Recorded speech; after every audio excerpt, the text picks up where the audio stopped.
Hello दोस्तों, जय हिंद। आप सबको स्वागत है आप सभी का मेरे चैनल पर। ठीक है, तो आज हम लोग स्टार्ट करने वाले हैं आगे से। पिछली वीडियो में हमने देखा था कि यहाँ तक ठोस द्रव गैस पदार्थ का वर्गीकरण वगैरह हम लोगों ने देखा था। देखिए यहाँ पे जैसे प्रत्यास्थता, ससंजक बल, पिसरण और संपीड़ितता हम लोगों ने पढ़ा था। आप देख सकते हैं मेरे इससे पहला वीडियो केमिस्ट्री चैप्टर 1, जिसमें छोटी छोटी मगर मोटी बातों को मैंने पढ़ाया है। छोटी छोटी मगर मोटी बातों को मैंने पढ़ाया है। आप देख सकते हैं ये हमारा चैप्टर था। तो चलिए हम लोग अब आगे पढ़ेंगे। आगे हम पढ़ेंगे इसमें प्लाज्मा अवस्था। ठीक है, तो ध्यान देंगे प्लाज्मा अवस्था होता क्या है। बच्चों को दिक्कत होती है कि प्लाज्मा अवस्था क्या है भाई, चौथी अवस्था है पदार्थ की मानते हैं, लेकिन है क्या ये। तो सबसे पहले ये देखेंगे कि प्लाज्मा जो होता है, कोई भी पदार्थ बन रहा है तो उसमें छोटे छोटे कण होंगे। ठीक है, इलेक्ट्रॉन प्रोटॉन होगा। तो अब क्या है उसका जो गुण है, गुणधर्म क्या क्या है वो देखते हैं। सबसे पहले प्लाज्मा का कोई निश्चित आकार या निश्चित आयतन नहीं होता है। क्या नहीं होता है? प्लाज्मा का कोई निश्चित आकार और निश्चित आयतन नहीं होता है। प्लाज्मा की पहचान जो है पहली बार सर विलियम क्रूक्स द्वारा 1879 में हुआ था। किसमें कब हुआ था? सर विलियम क्रूक्स द्वारा 1879 में हुआ था। लेकिन प्लाज्मा नाम किसने दिया था? इरविंग लैंगम्यूर ने दिया था। क्वेश्चन यहाँ पे ये आएगा कि प्लाज्मा की पहचान किसने की थी? तो सर विलियम क्रूक्स ने। और लेकिन प्लाज्मा नाम किसने दिया था? इरविंग लैंगम्यूर ने दिया था। ठीक है, इतना सही पढ़ना है हमें। आगे देखना है इसमें क्या होता है। यह पदार्थ की चौथी अवस्था है। यह क्या है? पदार्थ की चौथी अवस्था है। फ्लोरोसेंट ट्यूब और नियॉन बल्ब में प्लाज्मा होता है। क्वेश्चन यहाँ पे ऑब्जेक्टिव एक और मिल गया हमें कंपटीशन के लिए, कंपटीशन एग्जाम के लिए ही मैं वीडियो बनाता हूँ दोस्तों। तो आप लोग आपको अगर वीडियो ये अच्छा लगे तो हमारा चैनल सब्सक्राइब करें। हमारा चैनल का नाम है रक्षित जीएस पॉइंट, याद रखिएगा। ठीक है, तो हम लोग ध्यान देंगे यहाँ पे फ्लोरोसेंट ट्यूब और नियॉन बल्ब में प्लाज्मा होता है। क्या होता है? प्लाज्मा पाया जाता है। नियॉन बल्ब में प्लाज्मा होता है, फ्लोरोसेंट ट्यूब में प्लाज्मा होता है। अब देखेंगे प्लाज्मा का गुण क्या होता है। ये चमकता है, इसमें बहुत ज़्यादा चमक होती है। इस पदार्थ की अवस्था में बहुत ही ज़्यादा चमक होती है। जैसे सूर्य में देखें, सूर्य में कितना चमक होता है। हम अगर दोपहर को अगर आँख से देखें सूर्य को तो दिखता नहीं, आँख अगर हमारा चौंधियाने लगता है, हमें दिक्कत होती है देखने में। जैसे तारों है, तारा, सूर्य भी तो एक तारा है, ये भी तारा है, मतलब सूर्य के अलावा कोई और भी तारा है तो उसकी उष्मा प्लाज्मा अवस्था के कारण ही होती है। किसके कारण होती है? प्लाज्मा अवस्था के कारण होती है। ठीक है दोस्तों, उम्मीद है आपको समझ में आ रहा होगा। आगे देखते हैं। आगे हमारा बोस आइंस्टाइन कंडेंसेट है। तो अब पहले मैं आपको दिखाता हूँ कि बोस आइंस्टाइन कंडेंसेट होता क्या है। ये देखिए, जो आप देख रहे हैं ना, ये बोस आइंस्टाइन कंडेंसेट ही है। ये पदार्थ की पांचवी अवस्था का ही चित्र मैं आपको दिखा रहा हूँ। इसका नाम है बोस आइंस्टाइन कंडेंसेट। क्या नाम है? Bose Einstein condensate. तो चलिए अब इसको देखेंगे, इस पर डील करेंगे कि आखिर ये होता क्या है। बोस आइंस्टाइन कंडेंसेट यह पदार्थ की पांचवी अवस्था है। क्या है? यह पदार्थ की पांचवी अवस्था है। चित्र देख लिया आपने। यह पदार्थ की पांचवी अवस्था, इसका जो होता है कम घनत्व होता है तथा कम ताप पर अगर पदार्थ को ठंडा करें तो उससे क्या तैयार होगा? बोस आइंस्टाइन कंडेंसेट तैयार किया जाता है। कम घनत्व पर अगर किसी पदार्थ को कम घनत्व पर तथा कम ताप पर पदार्थ को ठंडा करने से पूरा कम घनत्व कर दिए और कम ताप कर दिए, जितना अधिक से अधिक मैक्सिमम कम ताप करके उस पदार्थ को ठंडा करने से अंत में एक ऐसी स्थिति आएगी कि बोस आइंस्टाइन कंडेंसेट का निर्माण हो जाएगा। बोस आइंस्टाइन कंडेंसेट का निर्माण हो जाएगा। पदार्थ में होने वाले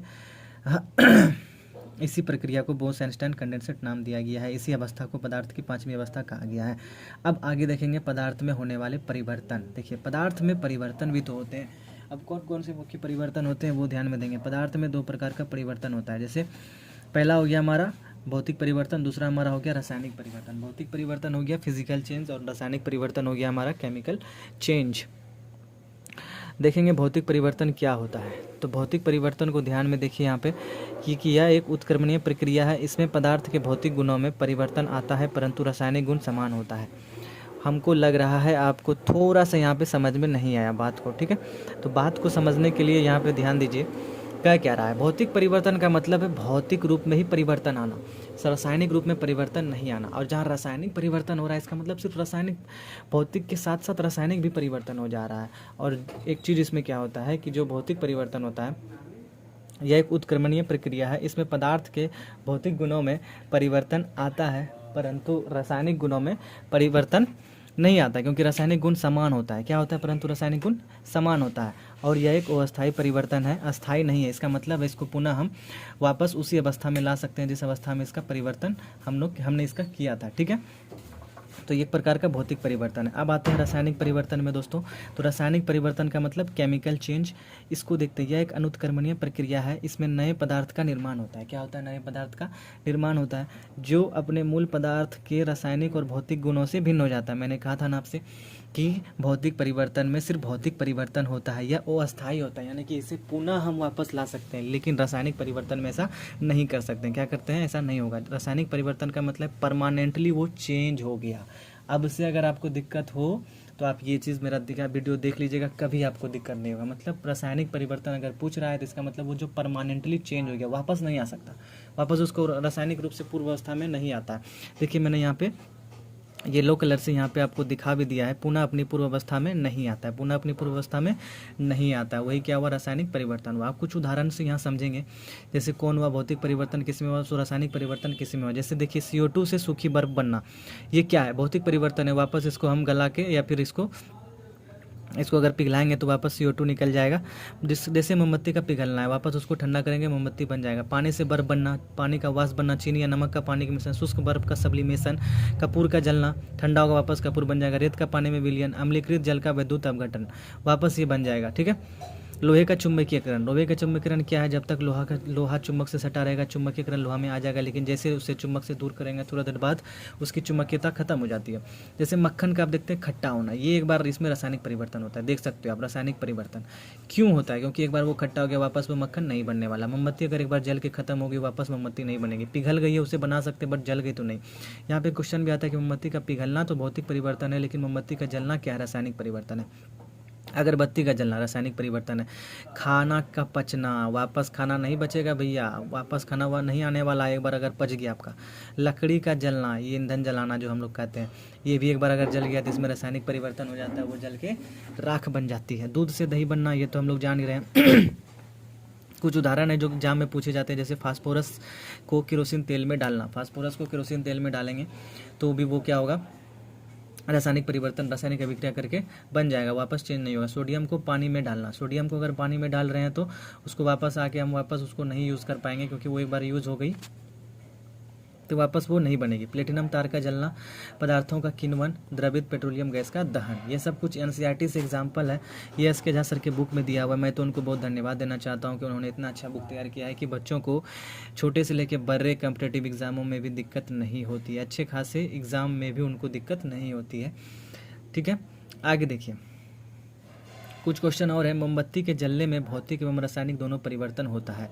क्या होता है, मोमबत्ती के जलने में भौतिक एवं रासायनिक दोनों परिवर्तन होता है। मोमबत्ती का जलना उदाहरण क्या है रासायनिक परिवर्तन का। देखिए मोमबत्ती का जलना रासायनिक परिवर्तन, पिघलना भौतिक परिवर्तन। मोमबत्ती के जलते समय दो परिवर्तन होता है, भौतिक भी होता है और रासायनिक भी होता है। चपाती का बेलना सेकना किस परिवर्तन का उदाहरण है, भौतिक एवं रासायनिक। भौतिक अवस्था में परिवर्तन लाया जा सकता है ऊर्जा देकर या ऊर्जा निकाल कर, लेकिन रासायनिक एक बार परिवर्तन हो गया तो वो नहीं आती है, बहुत हद तक नहीं आती है। हो सकता है किसी चीज़ का अपवाद भी होता होगा। चलिए हम लोग आगे देखेंगे। ये सब हमने पढ़ लिया है, लोहे पर जंग लगना, रासायनिक पर, ये सब तो वो आप देख भी सकते हो। ये सब छोटी छोटी बातें, जैसे लोहे पर जंग लगने से क्या होता है, उसका भार बढ़ जाता है, सही बात है, लेकिन उसकी आयु घट जाती है। क्या होती है, उसकी आयु घट जाती है।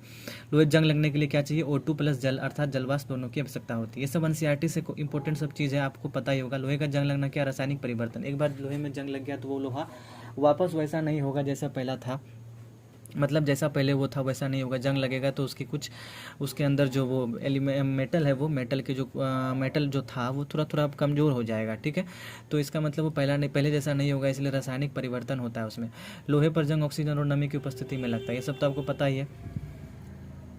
कुछ इंपॉर्टेंट क्वेश्चन है, जैसे ये वाला देखेंगे। किसी द्रव में लोहे का कील अपना चमक खो देता है, किसी द्रव में लोहे का जो कील है वो अपना चमक खो देता है। ठीक है, शीतल पेय में, किस द्रव में, तो शीतल पेय में, सॉफ्ट ड्रिंक में। गैल्वनाइजेशन से किसे बचाया जाता है, तो लोहा को बचाया जा सकता है। अगर हम गैल्वनीकरण कर दे लोहा को तो लोहा में जंग लगना बंद हो जाएगा। लकड़ी को कीड़े मकोड़ों से बचाने के लिए उस पर ZnCl2 की लेपन किया जाता है, यानी कि उसकी परत चढ़ाई जाती है, किसकी, जिंक क्लोराइड की। ये ऑब्जेक्टिव क्वेश्चन है, तो आप लोगों को ये वीडियो छोड़ना नहीं है, ध्यान से देखते रहना है। मैं आपको एक सारा रिवीजन करा दूंगा, जो डाउट होगा क्वेश्चन में वो मैं बता दूंगा। अगर फिर भी आपको कुछ डाउट रह जाए, जो कि लगे कि नहीं इसको पूछना ज़रूरी है, तो आप मुझसे पूछ सकते हो, मुझे कोई दिक्कत नहीं है। मैं कमेंट कर दो, मैं उस पर रिप्लाई दे दूंगा और आपको समझा भी दूंगा, शॉर्ट्स बना भी दूंगा उस पर। आप सिर्फ हमारे वीडियो से जुड़े रहें। जस्ते की कमी से धान में कौन सा रोग होता है, खैरा रोग होता है। ये ऑब्जेक्टिव पूछा भी गया एग्जाम में। ठीक है, जस्ते की कमी से धान में कौन सा रोग होता है, खैरा रोग होता है। लवणयुक्त जल जंग लगने के प्रक्रम की दर को बढ़ा देता है, क्या कर देता है, बढ़ा देता है। लवणयुक्त जल क्या करता है, प्रक्रम जंग लगने के प्रक्रम की दर को बढ़ा देता है। अब आते हैं क्या है टॉपिक हमारा है कि रासायनिक संगठन के आधार पर द्रव्य को मुख्यतः 3 प्रकार में वर्गीकृत किया जाता है, जैसे तत्व हो गया, यौगिक हो गया और मिक्सचर हो गया। ठीक है, तत्व और यौगिक तो शुद्ध होते हैं, लेकिन मिक्सचर अशुद्ध होता है, शुद्ध पदार्थ होता है। ठीक है, अब आते हैं आगे दिया है शुद्ध पदार्थ 2 प्रकार के होते हैं। ठीक है, शुद्ध पदार्थ 2 प्रकार के होते हैं, तत्व और यौगिक। तत्व क्या है समझते हैं। रॉबर्ट बॉयल पहले वैज्ञानिक थे जिन्होंने सन 1661 ईस्वी में सर्वप्रथम तत्व शब्द का प्रयोग किया था। क्या किया था? रॉबर्ट बॉयल ऐसे वैज्ञानिक थे जिन्होंने सर्वप्रथम क्या किया था? तत्व शब्द का प्रयोग किया था। एलिमेंट वर्ड जो आया, एलिमेंट तो है पहले से, बट उसको बताना कि इसका नाम एलिमेंट है, इसको एलिमेंट करके संबोधित किया, वो किसने किया था? रॉबर्ट बॉयल ने। किसने किया था? रॉबर्ट बॉयल ने किया था। किसने किया था? रॉबर्ट बॉयल ने किया था। तत्व की परिभाषा किसने दी थी? सर्वप्रथम एंटोनी लॉरेंट लेबोजियर ने दी थी। तत्व की परिभाषा सर्वप्रथम किसने दी थी? एंटोनी लॉरेंट लेबोजियर ने दी थी। रॉबर्ट बॉयल ने पहले वैज्ञानिक थे जिन्होंने सन 1661 ईस्वी में सर्वप्रथम तत्व शब्द का प्रयोग किया था। ये बात आपको समझ में आ गई? आगे पढ़ते हैं। तत्व वह शुद्ध पदार्थ है जिसे तोड़कर किसी अन्य पदार्थ में परिणत नहीं किया जा सकता। मैंने आपको पहले कहा तत्व क्या एक शुद्ध पदार्थ है। क्या है? शुद्ध पदार्थ है जिसे तोड़कर किसी अन्य पदार्थ में परिणत नहीं किया जा सकता है। समझ में आ गई? तत्व के सूक्ष्म कणों को परमाणु कहा जाता है। तत्व के सूक्ष्म कणों को क्या कहते हैं? परमाणु कहते हैं। पूछा भी जाता है तत्व के सूक्ष्म कण को क्या कहा जाता है, तो आप बोलेंगे परमाणु कहा जाता है। अभी तक लगभग कितने तत्व ज्ञात हैं? अभी तक लगभग 118 तत्व ज्ञात है। कितने तत्व ज्ञात है? 118 तत्व ज्ञात है। अभी तक लगभग कितने तत्व ज्ञात है? 118 तत्व ज्ञात है, जिसमें लगभग 92 प्रकृति में पाए जाते हैं। खोजा गया अंतिम तत्व कौन सा है? अनुसेप्टियम है। कौन सा है? अनुसेप्टियम है। खोजा गया अंतिम तत्व कौन सा है? अनुसेप्टियम है। अब जिसमें लगभग कितने तत्व प्रकृति में पाए जाते हैं? 92 तत्व प्रकृति में पाए जाते हैं। अब देखेंगे डाल्टन ऐसे प्रथम वैज्ञानिक थे, ये पॉइंट बाय पॉइंट दिया गया है तत्वों के बारे में, तो वो पढ़ रहे हैं। डाल्टन ऐसे प्रथम वैज्ञानिक थे जिन्होंने तत्वों के प्रतीकों का प्रयोग अत्यंत विशिष्ट अर्थ में किया। किसमें किया? अत्यंत विशिष्ट अर्थ में किया। किसने? डाल्टन ने। डाल्टन ऐसे प्रथम वैज्ञानिक थे जिन्होंने तत्वों के प्रतीकों का प्रयोग क्या किया? अत्यंत विशिष्ट अर्थ में किया। समझिए बात को, विशिष्ट अर्थ में ये क्या कहना चाह रहा है कि मतलब उन्होंने तत्वों का बहुत ज़्यादा एक्सपेरिमेंट किया तत्वों के ऊपर, विशिष्ट अर्थ में उसका प्रयोग किया। उनको लगा कि इसमें बहुत कुछ खोजा जा सकता है। ठीक है, तत्व के प्रतीक का सुझाव किसने दिया था? सर्वप्रथम कि तत्व अगर आप खोज रहे हैं तो उसका प्रतीक भी दीजिए। उसका प्रतीक देना जरूरी है सर। अगर प्रतीक नहीं देंगे तो कैसे बताएंगे किसका क्या साइन है, किस तत्व कौन है? जैसे कोई साइन देख लिया तो समझ जाए कि इसमें वो तत्व मिला हुआ है। उसका सुझाव सर्वप्रथम वर्जिलियस ने दिया था। किसने दिया था? तत्व के प्रतीक का सुझाव सर्वप्रथम वर्जिलियस ने दिया था। किसने दिया था? वर्जिलियस ने दिया था। अब देखेंगे कि तत्व कितने प्रकार के होते हैं। हमने पहले भी देखा था कि तत्व का वहाँ पे प्रकार बताया गया था, लेकिन यहाँ पे उसका उदाहरण के साथ, एग्जाम्पल के साथ सब कुछ बताया जाएगा। इसलिए फिर से एक बार आता है कि तत्व 3 प्रकार के होते हैं, धातु तत्व, अधातु तत्व, उपधातु तत्व। कौन कौन से? धातु, अधातु, उपधातु। ठीक है, ध्यान देंगे। अब देखिए भूपर्पटी पर तत्वों का क्रम क्या है। ये क्वेश्चन आता है कि जैसे अगर हम भूपर्पटी को देखें, भूपर्पटी क्या है? आपको जैसे मिट्टी दिखती है, आप जैसे खेत में जाते होगे कभी, गांव वाले जो बच्चे हैं उनको तो पता होगा कि जैसे आप खेत में जाते हो तो भूपर्पटी पर हमें तत्वों का क्रम दिखता है। क्रम तत्व तो नहीं दिखते, बट वहाँ पर जो वो परपटी है जिसमें आप खेती करते हो वो एक तरह से भूपर्पटी ही है। ठीक है, नीचे से हम मतलब जहाँ से आपको ज़मीन दिख रहा है वहाँ से लगभग 10, 20, 30 किलोमीटर तक हमारा भूपर्पटी ही होता है। ठीक है, वहाँ पर हमें तत्व मिलते हैं। कौन कौन से तत्व मिलते हैं? तो सबसे ऊपर हमको मिलता है ओधातु ऑक्सीजन। कौन मिलेगा? सबसे पहले हमको मिलेगा ओधातु ऑक्सीजन मिलेगा, फिर हमको मिलेगा सिलिकन उपधातु। ध्यान दीजिएगा, ऑक्सीजन ओधातु है, सिलिकन उपधातु है। ठीक है, लेकिन पहले मिल क्या बन रहा है? ऑक्सीजन। जान रहे हैं कि सबसे ज़्यादा प्रकृति में ऑक्सीजन पाया जाता है, तो मिट्टी में भी तो ऑक्सीजन सबसे ज़्यादा पाया जाएगा। उसके बाद आता है हमारा सिलिकन, उसके बाद हम देखते हैं कि एल्युमिनियम जो कि एक धातु है, और उसके बाद है लोहा। तो याद रखना है, पहले ऑक्सीजन, फिर उसके बाद सिलिकन, फिर उसके बाद एल्युमिनियम, फिर उसके बाद लोहा। ठीक है, ऑक्सीजन, सिलिकन, एल्युमिनियम, उसके बाद लोहा। ठीक है, तो ये 4 तत्व हमें याद रखना है। अब देखेंगे कि भूपर्पटी पर सिर्फ धातुओं का क्रम अगर देखें तो कौन कौन से धातु आते हैं, सबसे ऊपर कौन है, उससे नीचे कौन है। ये था तत्वों का क्रम। ऊपर आप देख रहे हैं जो ये है धातुओं का क्रम। ठीक है, तो सबसे ऊपर है एल्युमिनियम, तो यहाँ पे देख ही रहे हैं एल्युमिनियम, उसके बाद है लोहा, ठीक है, यहाँ पे देखिए लोहा, उसके बाद देखते हैं कैल्शियम है, उसके बाद सोडियम है, ठीक है। याद होगी आपको, याद हो ही जाएगा, ठीक है। क्लास में इतना आराम आराम से लूँगा, वीडियो थोड़ी लंबी होगी, क्या कर सकते हैं, चीज़ों को समझना भी ज़रूरी होता है। अगर आप एक बार समझ जाएंगे तो रिवीजन करना बहुत ही ईजी हो जाएगा, आपको याद ज़्यादा नहीं करना पड़ेगा। साइंस में बता दो, साइंस समझने की चीज़ है, रटने की चीज़ नहीं है। रटो 10%, समझो 90%। मैं पहले बता रहा हूँ, रटो 90% नहीं, समझो 90%, जबकि रटना है 10%, ठीक है। मानव शरीर में तत्वों का क्रम क्या क्या है, देखो मैं समझाता हूँ, आपको याद नहीं करना होगा। आप देखो, मैं हमेशा इंसान क्या करता है, ऑक्सीजन लेता है, पहली बात तो ये है, ऑक्सीजन लेता है, सही बात है। तो उसके अनुसार क्या होना चाहिए हम लोगों के, उस लॉजिक के अनुसार सबसे ज़्यादा क्या होगा, मानव शरीर में तत्वों का क्रम ऑक्सीजन सबसे पहले होगा। अब देखो कार्बन, कार्बन कैसे होगा, अब कार्बन डाइऑक्साइड निकालते भी हो तो हो सकता है हर चीज़ में, इंसान भी बना है उसमें कार्बन है। कार्बन क्या है, जटिल प्रक्रिया के लिए तत्व यूज होता है कार्बन, तो हम इंसान खुद जटिल प्रक्रिया से बने हुए हैं, तो कार्बन तो होगा ही। तो ऑक्सीजन सबसे ज़्यादा, उसके बाद कार्बन, उसके बाद हाइड्रोजन। जल पीते हैं, हमेशा पानी लेते रहते हैं, जब प्यास लगती पी लेते हैं, खाना कम पानी ज़्यादा, खाना 2 से 3 टाइम लेकिन पानी दिन भर पीते रहते हैं, तो जल में हाइड्रोजन है, तो हाइड्रोजन भी तत्व है हमारे में। फिर उसके बाद आता है हमारा नाइट्रोजन, ठीक है, जब आप सांस लेते हो तो नाइट्रोजन भी सांस के साथ जाती है अंदर, तो नाइट्रोजन भी है। उसके बाद है कैल्शियम है, ठीक है। लेकिन एक चीज़ ध्यान देने योग्य बात यह है कि मानव शरीर में तत्वों का जो क्रम है वो ऑक्सीजन, कार्बन, हाइड्रोजन और नाइट्रोजन तो है, बट ये सारे, ये जो चारों है ये वो धातु है, और ये कैल्शियम इकलौता है जो धातु है, ठीक है। और भी सारे धातु आपके शरीर में होंगे, लेकिन ये सब मुख्य रूप से हैं जो थोड़ा मात्रा में होते हैं शरीर में, चाहिए शरीर को, ठीक है। कैल्शियम, कैल्शियम नहीं होगा आपकी तो आपकी हड्डी कमज़ोर हो जाएगी। आप जानते हैं कि दूध में कैल्शियम होता है, कैल्शियम से हमारा हड्डी मजबूत होता है। तो कैल्शियम एक बहुत ही महत्वपूर्ण तत्व है, धातु है, जो हमारे शरीर के लिए भी बहुत ज़रूरी है, ठीक है। अगर वीडियो पसंद आ रहा हो तो लाइक भी कर दें, मैं आपसे रिक्वेस्ट कर रहा हूँ, चैनल नया है, आप लोगों का सपोर्ट चाहिए, ठीक है। आगे बढ़ते हैं, तो oxygen, carbon, hydrogen, nitrogen, calcium याद हो गया। आगे से 4 तत्व धातु हैं, आगे से 4 तत्व धातु हैं, और बाकी एक लास्ट में जो है कैल्शियम है। आगे देखते हैं, जीवित मानव शरीर में सबसे कम मात्रा में पाया जाने वाला तत्व क्या है, मैग्नीज है। क्वेश्चन याद रखिएगा, जीवित मानव शरीर में, जीवित, यहाँ पे एक चीज़ नोटिस कीजिएगा, जीवित जीवित जीवित जीवित जीवित जीवित मानव शरीर में सबसे कम मात्रा में पाया जाने वाला तत्व कौन सा है, मैग्नीज है, ठीक है। वायुमंडल में सर्वाधिक मात्रा में क्या पाया जाता है, वायुमंडल में सर्वाधिक मात्रा में पाया जाता है नाइट्रोजन, ठीक है, ये सब तो आपको पता है। ब्रह्मांड में सर्वाधिक मात्रा में कौन सा गैस पाया जाता है, हाइड्रोजन, हाइड्रोजन हाइड्रोजन पाया जाता है, ठीक है। तत्व का डील हो गया। अब आते हैं हम लोग यौगिक में, ठीक है, धीरे धीरे करके आगे बढ़ेंगे, कोई हड़बड़ी नहीं है।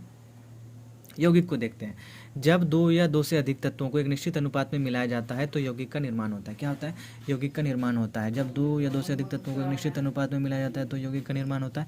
या जिन तत्वों से मिलकर बना होता है उनका गुण इनमें विद्यमान नहीं होता है।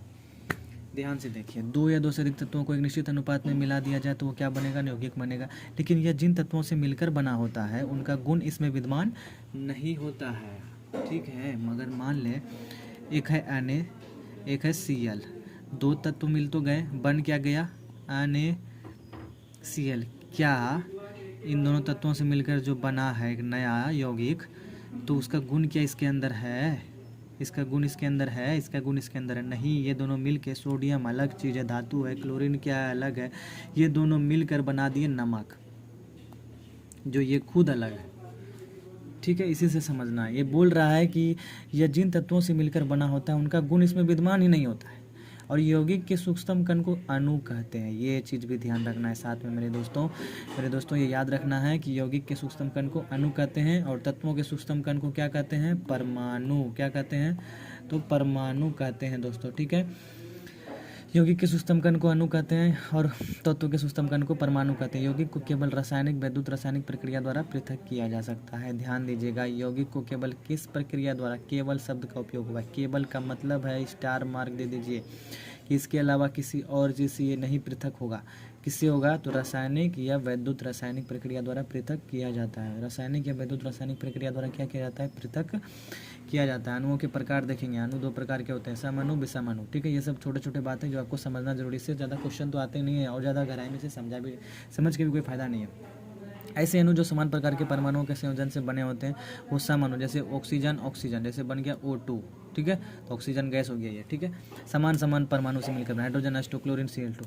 विषम अणु, जो विषम अणु, ऐसे अणु जो 2 या 2 से अधिक तत्वों के परमाणुओं के संयोजन से निर्मित होते हैं विषम अणु कहलाते हैं। 2 या 2 से अधिक तत्वों से मिलकर बनो, जैसे हाइड्रोजन, इधर ऑक्सीजन मिलके क्या बन गया, जल मिल गया। तो 2 या 2 से अधिक तत्वों से मिलकर बने हैं, अलग अलग तत्वों से, तो विषम अणु हो गए। ठीक है, सेम सेम से बना तो सम अणु, तो पता ही है। आइए एक इंपॉर्टेंट टॉपिक है हमारे परमाणुकता। परमाणुकता को समझा जाए दोस्तों, किसी तत्व अथवा यौगिक के एक अणु के निर्माण में प्रयुक्त होने वाले परमाणुओं की संख्या उस तत्व अथवा यौगिक की परमाणुकता कहलाती है। क्या कहलाती है, परमाणुकता कहलाती है। तत्व समझ लिए आप, यौगिक समझ लिए, ठीक है। लेकिन तत्व जो बना उसमें भी तो तत्व जो मिलकर अणु बनेगा या यौगिक जो अणु मिलकर बनेगा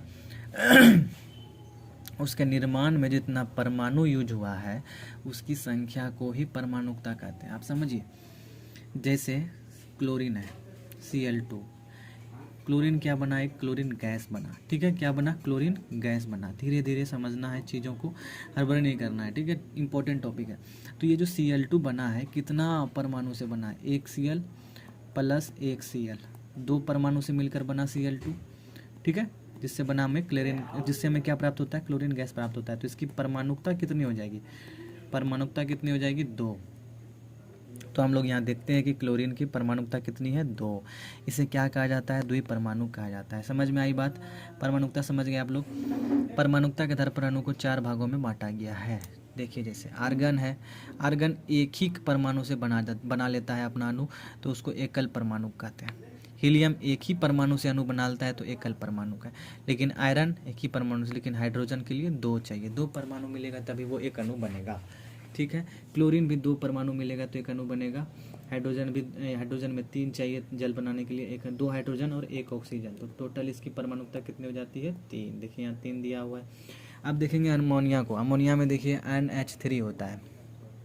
टोटल 2 तत्व हैं, लेकिन देखिए हाइड्रोजन का 3 परमाणु लिया गया है अणु बनाने के लिए और नाइट्रोजन का 1, तब जाके एक अणु बना है NH3, जिसको बोलते हैं हम लोग अमोनिया। और इसकी परमाणुकता कितनी हो गई भाई, 4। देख सकते हैं आप यहाँ पे 4 है, इसकी परमाणुकता कितनी है, 4 है। और सल्फर है जो, इसको याद रखेंगे, सल्फर भूल जाता है आदमी, सल्फर 8 परमाणु से मिलकर ये अणु बनता है, तो इसकी परमाणुकता कितनी हो जाती है, 8। ठीक है, समझ में आई बात। अगर समझ में आई हो बात तो लाइक कर दें, हमें मोटिवेशन मिलता है दोस्तों। ठीक है, आगे देखेंगे इसको थोड़ा सा, इसकी एक तरह से फैक्ट भी है और समझना भी है, तो इसको याद कर लेंगे। जैसे लोहा का परमाणु संख्या 1 है, ये कैल्शियम 1 परमाणु से अणु बनता है, हाइड्रोजन 2 से H2SO4 इस तरह से बनता है, CSO4 6 होता है, गिन लेंगे 4 1 5 1 6। देखिए यहाँ पे देखिए, इसको ऐसे गिन लेंगे, 4 4 दूनी 8 8 8, ये P2 हो गया, 4 दूनी 8 2 10 10, कैल्शियम 3 हुए 13, टोटल 13 हो गया। H3PO4 जैसे 8 है, COH 5 है, NH4Cl 6 है, ऐसे है। अब देखिए आगे क्या आता है हमारा टॉपिक, कि मानव शरीर में उपस्थित यौगिक का क्रम, जैसे H2O है, प्रोटीन है, फैट है, कार्बोहाइड्रेट है। ठीक है, तो सबसे पहले हमें जल देखने को मिलता है सबसे ज़्यादा, उसके बाद हमें प्रोटीन देखने को मिलता है, उसके बाद हमारा फैट है और उसके बाद कार्बोहाइड्रेट है। ठीक है, अब देखते हैं जल। जल की प्रकृति में सामान्य गुण है, यह एक प्रकार का यौगिक है। परमाणु का अनुपात इसमें कितना होता है, 2:1 होता है। कैसे होता है, एक देखिए H2O है, आप बोलेंगे कि 2 कैसे है, कितना, हाइड्रोजन का कितना परमाणु है, 2, ऑक्सीजन का कितना परमाणु है, 1, बस यही तो बोल रहा है, परमाणुओं का अनुपात कितना है, 2:1। समझ में आया दोस्तों।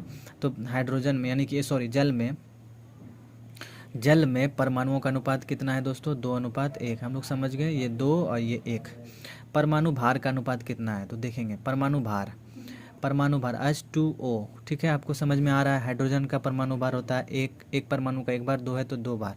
तो हम लोग यहाँ देखेंगे कि H2 में प्लस O में H2 का कितना भार होता है, 2 होता है।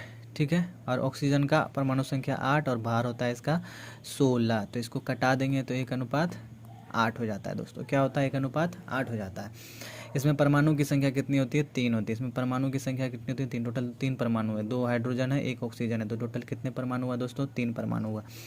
तत्वों के प्रकार कितने तत्व होते हैं, 2 होते हैं। तो ये हमें बताया इसीलिए जाता है इसके जाके बुक में, सर के बुक में, ये साइंस बुक में, कि ये जो इससे क्वेश्चन वगैरह आते हैं, जैसे परमाणुओं का अनुपात क्या होता है जल में, परमाणु भार का अनुपात क्या होता है, तो एक बार समझ लेते हैं तो अच्छा रहता है।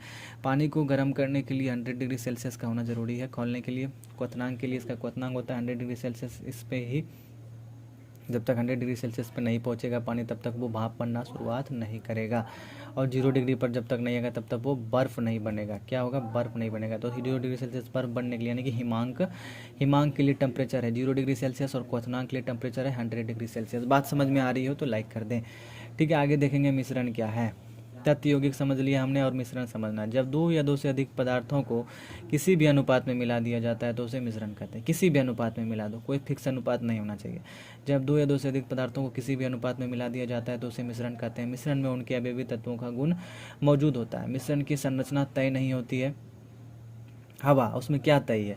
हवा में कितनों अनुपात में मिला हुआ है। कभी धूल ज़्यादा देख लेते हैं हम लोग हवा में, कभी धूल कम देख लेते हैं। क्या वो हवा नहीं होती है?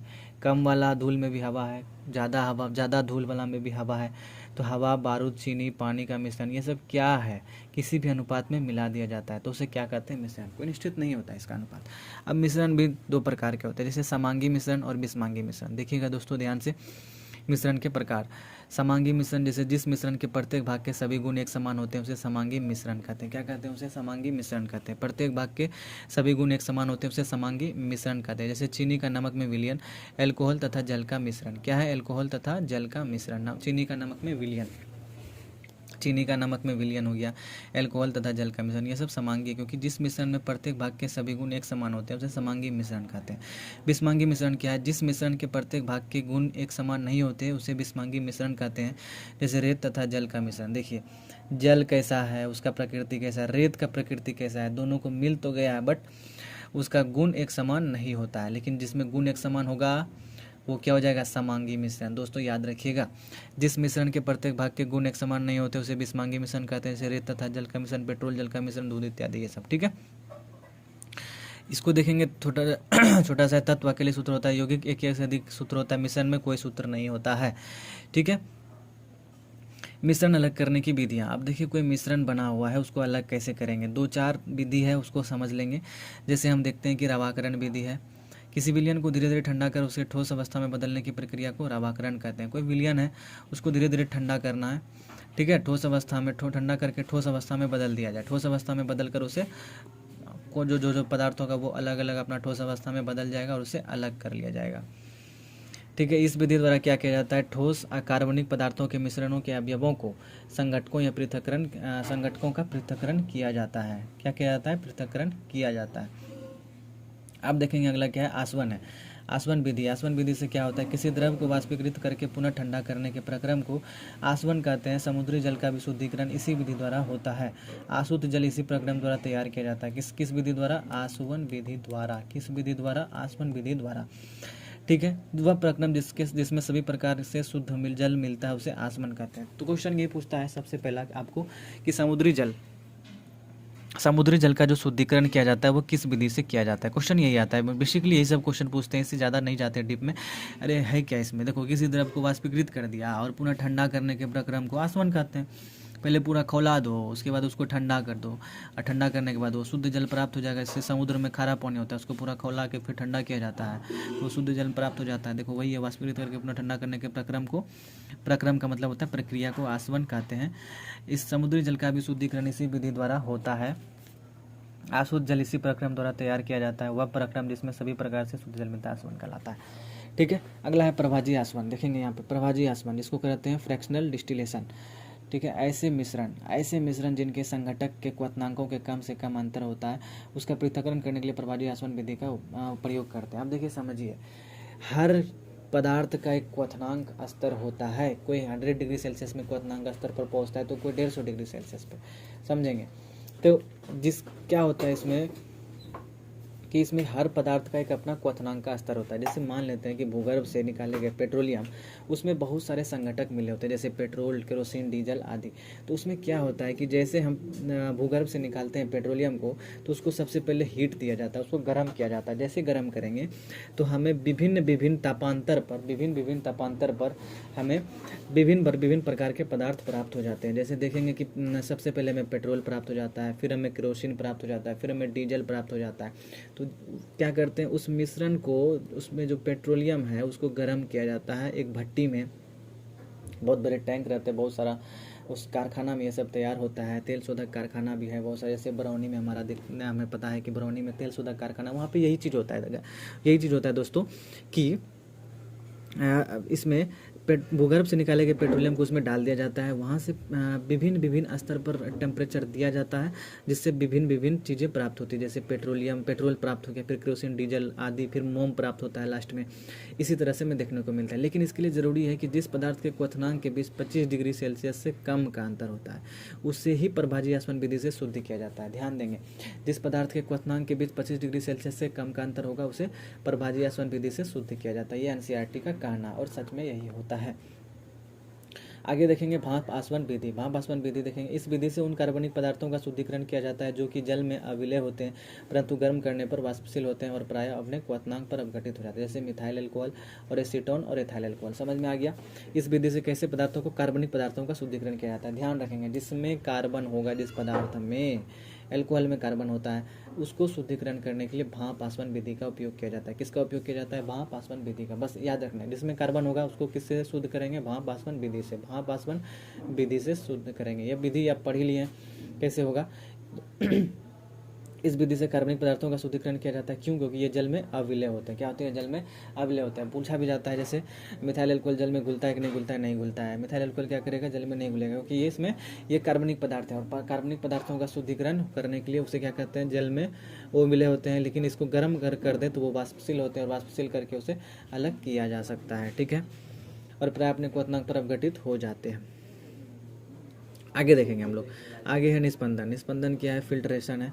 निस्पंदन एक भौतिक पृथक्करण प्रक्रिया है जो एक फिल्टर माध्यम का उपयोग करके ठोस पदार्थ और तरल पदार्थ के मिश्रण को अलग करते हैं। देखिए, निस्पंदन एक भौतिक पृथक्करण प्रक्रिया है जो एक फिल्टर के माध्यम से उपयोग करके ठोस पदार्थ और तरल पदार्थ के मिश्रण को अलग करती है। एक देखिए, एक पदार्थ है जो एक ठोस है, दूसरा तरल है, तो इसको फिल्ट्रेट कर लेंगे। मतलब आप समझ रहे हैं कि जो तरल पदार्थ है वो छेद से, मान लेते हैं अगर कहीं ऐसा प्लांट तैयार किया जाए जिसमें क्या होता है कि एक तरल पदार्थ और एक ठोस पदार्थ है, तो ऐसा छेद होगा जिससे तरल पदार्थ नीचे गिर जाएंगे और ठोस पदार्थ उसी में फंस जाएंगे।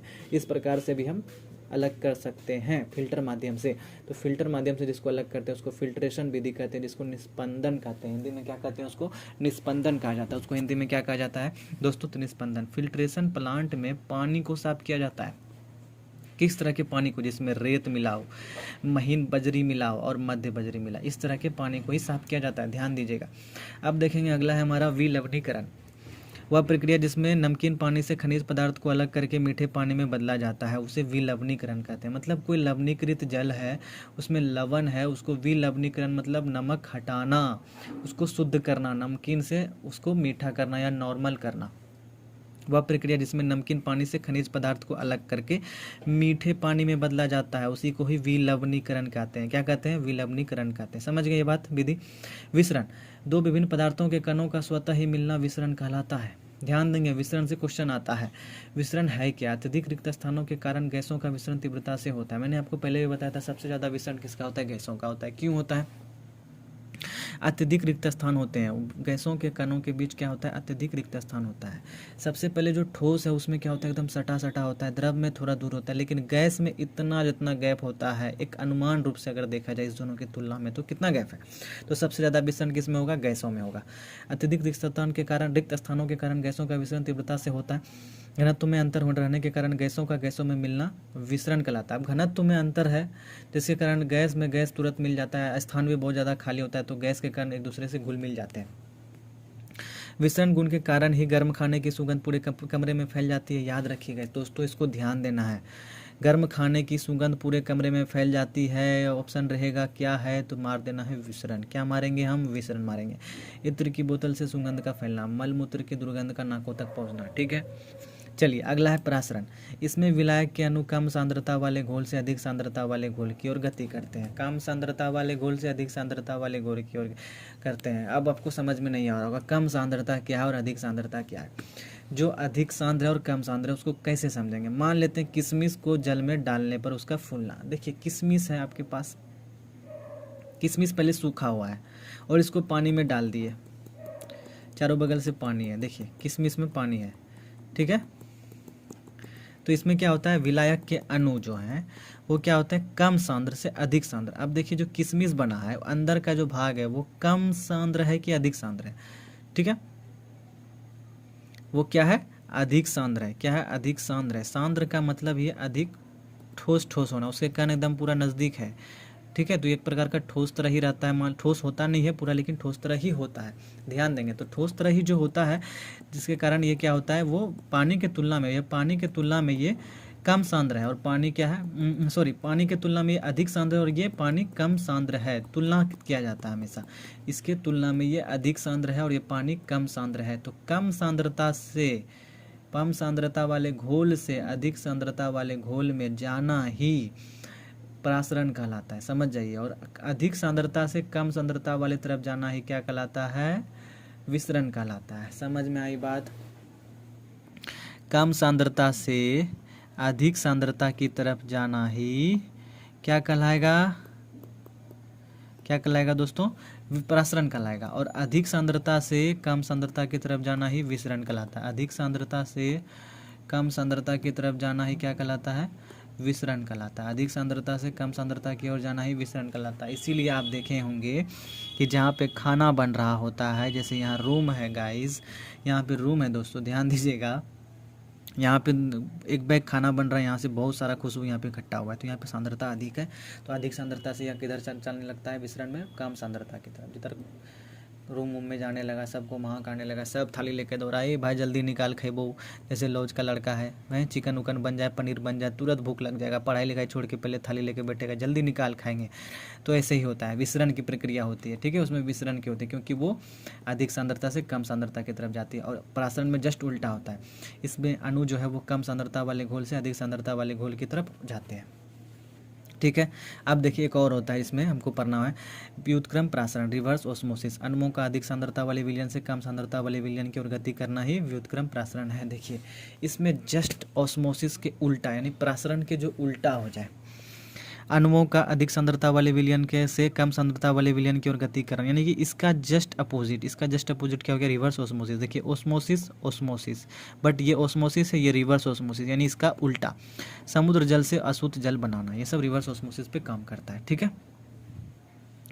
यहाँ तक हमने आज पढ़ लिया दोस्तों। तो हम लोग देखेंगे कि कुछ कुछ ऑब्जेक्टिव है जो मैं निपटा दे रहा हूँ, उसके बाद मैं आगे यहाँ से कल से पढ़ेंगे, ठीक है, यहाँ से कल से पढ़ेंगे, याद रखिएगा।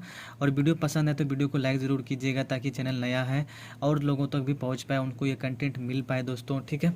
आजकल होता क्या है कि लोग बस पढ़ा के किताबों को देख कर बस निकल जाते हैं, उसमें क्या लिखा है वो बच्चों को समझा नहीं पाते हैं, और बच्चे भी क्या किताबों को देखते उनका सिर भारी हो जाता है। तो मैं सब चाहता हूँ कि आप लोगों को लाइन बाय लाइन समझा पाऊँ, ठीक है।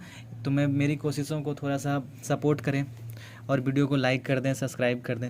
ध्यान से देखेंगे अगला टॉपिक में क्या लिखा है कि सूखे पौधों की डंडियों से अनाज को अलग करना थ्रेसिंग कहलाता है। आपके घर में गांव में देखते होंगे थ्रेसर आता है, थ्रेसर मशीन से धान से चावल को अलग किया जाता है, वही चीज़ है। सूखे पौधों की डंडियों से अनाज को अलग करना क्या कहलाता है, थ्रेसिंग कहलाता है। अनाज से भूसी को अलग करना निष्पावन विधि कहलाती है, ठीक है। मिश्रण के नीचे तली में बैठा अवक्षेप को अवसादन तथा ऊपरी भाग को अलग करना निस्तारण कहलाता है, ठीक है। ये इंपॉर्टेंट टॉपिक है जिसको आपको एक बार ध्यान में दे देना है। रंगों को पृथक करने की प्रक्रिया क्या कहलाती है, क्रोमेटोग्राफी, ये इंपॉर्टेंट है। देखिए बहुत सारे रंग मिले हुए हैं, उसमें से किसी एक रंग को अलग करना, ठीक है, वो क्या कहलाती है, क्रोमेटोग्राफी कहलाती है। रंगों को पृथक करने की प्रक्रिया क्रोमेटोग्राफी कहलाती है। लस्सी से वसा की मात्रा को कम किस विधि से किया जाता है, मंथन। लस्सी से वसा की मात्रा को कम करना किस विधि से करना है, मंथन विधि से। मंथन विधि से मक्खन एवं क्रीम बनाने में मंथन विधि का प्रयोग किया जाता है, मंथन। देखिए दूध है, दूध को मथ रहे हैं, दूध है अभी यहाँ पे, उसको मत्ते क्या बना दिए, मक्खन और क्रीम बना दिए। तो किससे बनाए, मंथन विधि से बनाए, इसलिए मंथन विधि याद रख लेना है, याद हो जाएगा, इसको रटना नहीं पड़ेगा।